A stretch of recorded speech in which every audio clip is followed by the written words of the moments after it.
السلام علیکم سامعین، جاوید چودھری کا کالم اون کا گولا۔ گیند سی آئی اور سیدھی میرے سر پر آ گری۔ میں نے خوفزدہ ہو کر اوپر دیکھا۔ بالکنی میں پوپلے منہ والی بڑھیا بیٹھی تھی، اس کے ساتھ اس کا ایک ہم عمر بوڑھا جیبوں میں ہاتھ لیے کھڑا تھا۔ دونوں کے چہروں پر کریلے کے خول جیسی جھریاں تھیں اور گردنیں پرانی روسی گھڑیوں کے پینڈولم کی طرح ہل رہی تھی۔ بڑھیا نے نحیف سا قہقہا لگایا اور تھوڑا سا شرما کر بولی، میرا اون کا گولا۔ میں نے نیچے جھک کر دیکھا۔ میرے قدموں میں سفید اون کا گولا پڑا تھا، جس میں سے ایک تار نکل کر اوپر بالکنی کی طرف جا رہی تھی۔ میں ہنس پڑا۔ میں نے گولا اٹھایا اور اوپر بالکنی کی طرف اچھال دیا۔ یہ ایلس اور فریڈرک سے میری پہلی ملاقات تھی۔ ایلس کی عمر 78 سال اور فریڈرک 82 برس گزار چکا تھا۔ دونوں کوپن ہیگن کی مضافات کے ایک فلیٹ میں ریٹائرڈ زندگی گزار رہے تھے۔ اس فلیٹ سے پہلے وہ بھوڑوں کے سرکاری ہاسٹل میں رہ رہے تھے۔ وہاں ان کا دم گھٹتا تھا، لہٰذا وہ خصوصی اجازت لے کر اس فلیٹ میں اٹھ آئے۔ یہاں روز نرس اور ڈاکٹر آتے ہیں، ان کا معائنہ کرتے ہیں۔ انہیں خصوصی آلے دیے گئے تھے جن کے الارم قریبی ہسپتال میں تھے۔ یہ دونوں 24 گھنٹے ہسپتال اور ڈاکٹروں کی نگرانی میں رہتے تھے، لیکن اس کے باوجود ان کے لیے دن اور رات گزارنا مشکل تھا۔ یہ دونوں میاں بیوی صبح اٹھ کر بالکنی میں آ بیٹھتے اور پھر شام گئے تک بیٹھے رہتے۔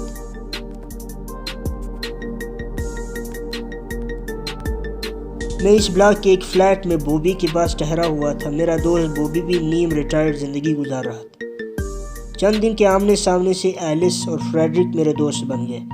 میں دن میں ایک آدھ بار ان کے فلیٹ کا چکر لگا لیتا۔ مجھے اپنے گھر میں دیکھ کر وہ بہت خوش ہوتے۔ اس آمد و رفت کے بعد مجھے معلوم ہوا ایلس اور فریڈرک کے 3 بچے ہیں، 2 بیٹے اور 1 بیٹی۔ یہ تینوں بچے کوپن ہیگن ہی میں رہتے ہیں، لیکن انہیں اپنے بچوں سے ملے 2 سال گزر جاتے۔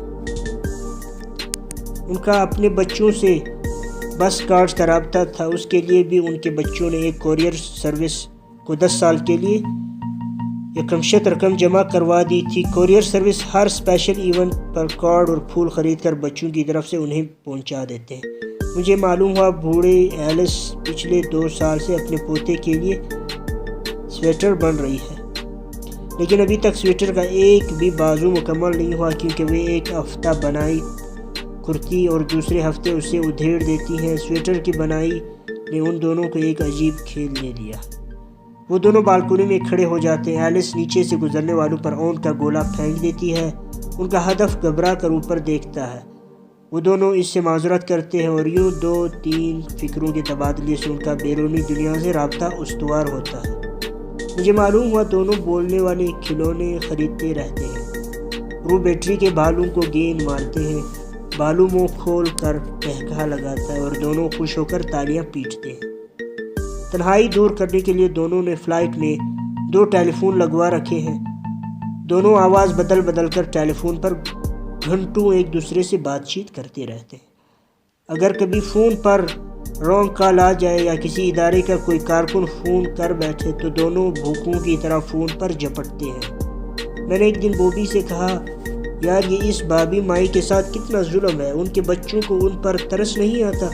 بوبی نے قہقہا لگایا، پورا ڈنمارک اس قسم کے بابوں اور ماؤں سے بڑا ہے۔ بوبی کی تعویل کے باوجود میں نے ایلس اور فریڈرک کے بچوں کو سمجھانے کا فیصلہ کیا۔ میں نے ان کے بڑے بیٹے کا ایڈریس لیا اور گھر سے نکل کھڑا ہوا۔ ان کا بڑا بیٹا واکنگ اسٹریٹ کے ایک فلیٹ میں رہتا۔ میں اس سے ملا، وہ بینکار تھا، بڑی محبت اور اتفاق سے ملا۔ میں نے ایلس اور فریڈرک کا ذکر ان کی حالت زار بیان کی۔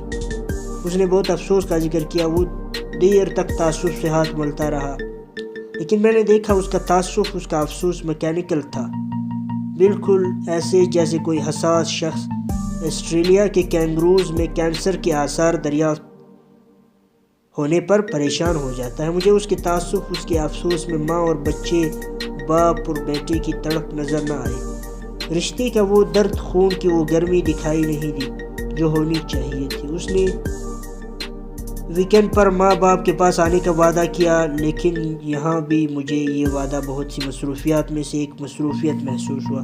مجھے لگا وہ اس ملاقات کو اپنے بزنس کا حصہ سمجھ رہا ہے یا پھر اپنا اخلاقی فرض۔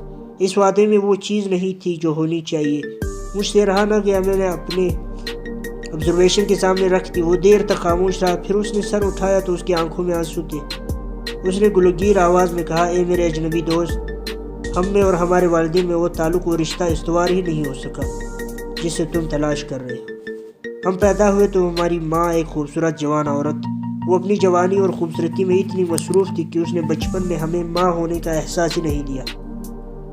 ہمارا باپ ایک مصروف بزنس مین تھا، وہ 16-17 گھنٹے دفتر میں رہتا، ہر دوسرے تیسرے دن دورے پر چلا جاتا۔ اس کا ویکینڈ دوستوں کے ساتھ بیچز پر گزرتا۔ شراب خانوں اور کلبوں میں ہمیں اس سے شیک ہینڈ کے لیے مہینوں کا انتظار کرنا پڑتا۔ اس سے گفتگو، اس سے بات چیت کے لیے سیکریٹری کی مدد لینا پڑتی تھی۔ لہٰذا ہم تینوں بہن بھائیوں نے اپنا لڑکپن والدین کے ہوتے ہوئے یتیموں کی طرح گزارا۔ جب ہم بڑے ہوئے تو ہم نے پرندوں کی طرح گھونسلے چھوڑ دیے۔ والدین اس وقت ادھیڑ عمر تھے، ان کے کشکول میں ابھی جوانی، ابھی لطف کے چند سکے موجود تھے۔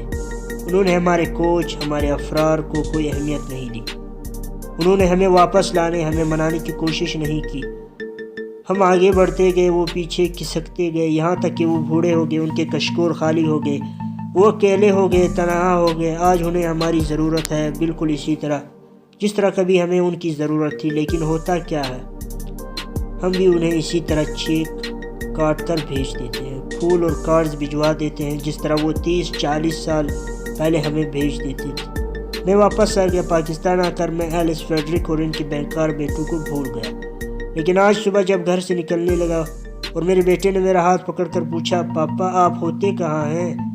آپ سے ملاقات کرنی ہو تو کہاں کی جا سکتے ہیں؟ تو میں ٹھٹک کر رہ گیا۔ مجھے فوراً ایلس اور فریڈرک کی یاد آ گئی۔ مجھے یاد آ گیا مجھے تو اپنے بچوں سے ملے ہوئے عرصہ ہو چکا ہے۔